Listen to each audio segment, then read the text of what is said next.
केंद्रीय गृह मंत्री पर्यवेक्षक यानी ऑब्जर्वर बनकर पहुंच रहे हैं उत्तर प्रदेश।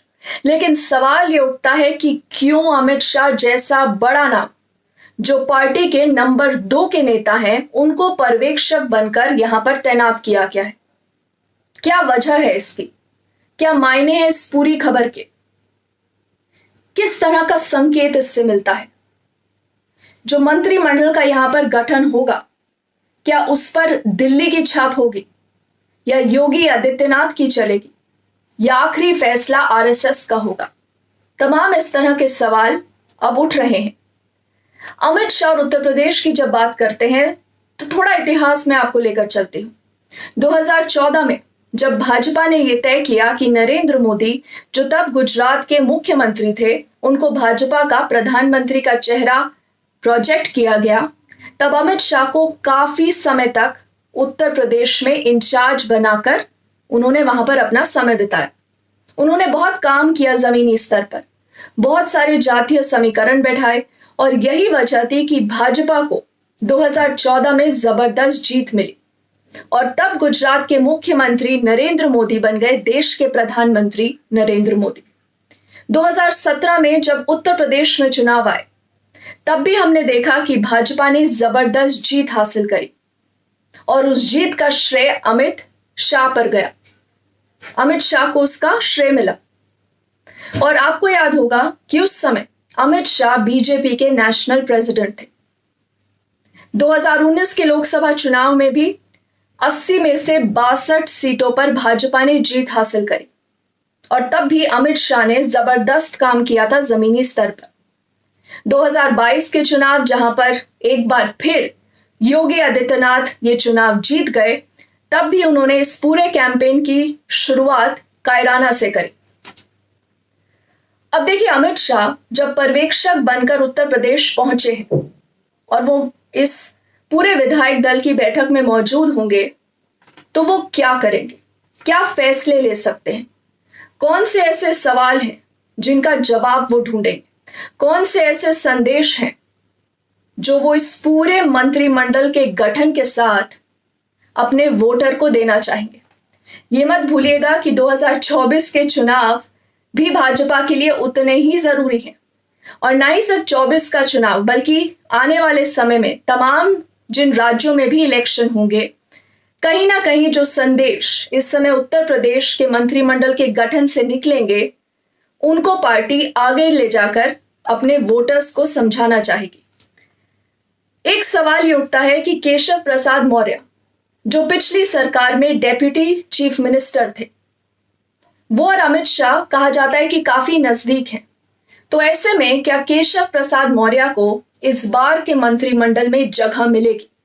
हालांकि वो अपना चुनाव हार गए हैं और भाजपा में एक धड़ा ऐसा है जो ये कहता है कि अगर आप चुनाव हार जाएं तो आपको मंत्रिमंडल में नहीं होना चाहिए। लेकिन क्या करेंगे? क्या करेंगे अमित शाह? दिल्ली क्या करेगा? योगी आदित्यनाथ इस पूरे मामले पर क्या सोचते हैं?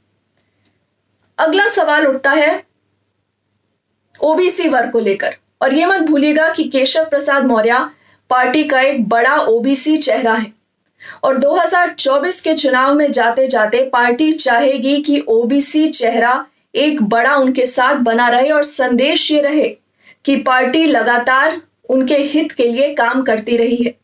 आपको यह भी याद होगा कि ओबीसी वर्ग ने बड़ी संख्या में भाजपा के लिए वोट दिया है तमाम चुनाव में, चाहे हम 14 की बात करें, 17 की बात करें, 19 की बात करें या अब 2022 के चुनाव के लिए। तो मंत्रिमंडल में कौन कौन होगा, किसको जगह मिलेगी, कौन जाएगा बाहर, इन सब पर अब आने वाले कुछ दिनों में लगातार चर्चा हो रही है। सहयोगी दल की भी यहां पर एक बड़ी भूमिका है, चाहे वो संजय निषाद हो, चाहे अनुप्रिया पटेल हो। अब तमाम ये ऐसे दल हैं जो चाहते हैं कि उनकी जो रिप्रेजेंटेशन है वो कैबिनेट में बढ़े, उनको मंत्रिमंडल में ज्यादा से ज्यादा जगह दी जाए। तो क्या अमित शाह ऐसा करेंगे? अब अमित शाह को लेकर एक और बात भी मैं आपको बता दूं कि अगर वो कभी किसी को किसी तरह का वादा करते हैं तो वो वादा जरूर पूरा करते हैं। तो अमित शाह ने संजय निषाद से, अनुप्रिया पटेल से किस तरह का वादा किया है? क्योंकि आपको यह भी याद होगा कि चुनाव से पहले हमने देखा था कि खासतौर पर अगर अपना दल की बात करें उसमें दो फाड़ हुआ। फिर ओम प्रकाश राजभर जो एक समय पर भाजपा के साथ थे, वो भी कुछ समय पहले पार्टी छोड़कर समाजवादी पार्टी के साथ चले गए। तो ये जो छोटे छोटे दल हैं, इनका समीकरण भी भाजपा लगातार बनाती आई है। तो ऐसे में उनका किस तरह का प्रतिनिधित्व होगा इस पूरे मंत्रिमंडल में, ये देखना भी अहम होगा। दलित वोटों को लेकर इस समय देश में, जिसको कहा जाता है ना अंग्रेजी में, स्क्रैम्बल चल रहा है। यानी हर पार्टी, हर राजनेता ये चाहता है कि किसी ना किसी तरह दलित वोटों को साधा जाए। अब दलित वोटों की जो राजनीति है, कहा जाता है कि ज्यादातर दलित वोट हमेशा से बहन जी के साथ रहते थे, लेकिन 2022 के चुनावों में हमने ये देखा कि उनमें से बहुत सारा जाटव मतदाता, जो बहन जी का कोर वोटर होता है, वो उनसे छिटक कर भाजपा में आया, कुछ समाजवादी पार्टी में भी गया। तो भाजपा की भी ये कोशिश होगी कि दलित वोटर्स को ज्यादा से ज्यादा ये संदेश दिया जाए कि ना ही सिर्फ हम आपके हित की बातें करते हैं, लेकिन हम आपके समाज के लोगों को भी मंत्रिमंडल में जगह देते हैं। और यहां पर एक चेहरा जिसके बारे में बार बार चर्चा हो रही है, वो है बेबी रानी मौर्य, जो पहले उत्तराखंड की गवर्नर थी। उसके बाद वहां से उन्होंने इस्तीफा दिया, वो उत्तर प्रदेश के चुनावों में पहुंची। यहां पर उन्होंने अच्छी जीत हासिल करी और वो एक जाटव नेता के तौर पर उभर रही हैं। तो पार्टी उनको किस तरह की जिम्मेदारी देगी? खबरें ये भी हैं कि हो सकता है उनको उप मुख्यमंत्री बनाया जाए, लेकिन क्या ऐसा होगा? और इस पर भी क्या दिल्ली और योगी एक ही पेज पर होंगे, ये देखना अहम होगा। 2024 तक क्या उत्तर प्रदेश में जो भी अब काम होगा और जिस तरह भी सरकार चलेगी, उस पर सीधी सीधी और पैनी नजर दिल्ली रखेगा। क्योंकि ये मत भूलिए कि 2024 के जब लोकसभा इलेक्शंस होंगे, जब वो चुनाव होंगे, उत्तर प्रदेश उसमें हमेशा की तरह एक अहम भूमिका निभाएगा। और इस बार तो ये कहा जाता है कि बहुत सारा डैमेज कंट्रोल पार्टी ने किया है, चाहे वो लाभार्थी वर्ग हो, चाहे वो महिला वोटर हो, उनको लेकर जिस तरह का काम पार्टी ने किया, उसी का नतीजा है कि 2022 के नतीजे भाजपा के फेवर में आए। लेकिन पार्टी ये चाहेगी कि इन नतीजों को और बेहतर किया जाए। तो बेहतर कैसे किया जाएगा और ऐसे कौन से वोट बैंक है जिनको पार्टी साधने की कोशिश यहां पर करती नजर आएगी, और किसका स्टैंप होगा इस पूरे मंत्रिमंडल पर? आपको यह याद होगा कि योगी आदित्यनाथ अभी चंद ही दिनों पहले मिले हैं मोहन भागवत से। एक संदेश उस बैठक से जरूर निकल कर आता है।